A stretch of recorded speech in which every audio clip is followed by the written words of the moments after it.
নবীজির সঙ্গে সঙ্গে বলে, হে বিড়াল ছানার পিতা আবু হুরায়রা, জোরে জোরে বলেন মারহাবা। এই বিড়ালকে কখনো আপনারা কষ্ট দিবেন না, বিড়ালকে আদর করবেন, বিড়ালকে ভালো মতো পুষবেন। বিড়াল যদি কোনো জাতির জন্য দোয়া করে, কোনো গৃহস্থর জন্য দোয়া করে, ওই সংসারের মধ্যে উন্নতি শুরু হয়ে যায়। ওই সংসারের মধ্যে আর এক নাম্বার হলো, যে ঘরে বিড়াল থাকে সেই ঘরে জিন আসতে পারে না, জিন বাস করতে পারে না।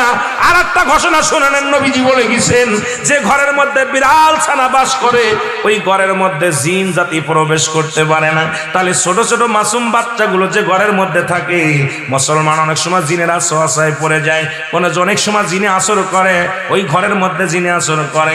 যে ঘরের মধ্যে বিড়ালকে আদর করে বিড়াল থাকে, ওই ঘরের মধ্যে বিলাই বিড়াল, বিড়াল বিলাই বিলাই, এইটা যার ঘরের মধ্যে আছে, এই ঘরের মধ্যে দুষ্ট জিনেরা আসতে পারে না। জোরে জোরে চিল্লায় বলা যাবে না মারহাবা।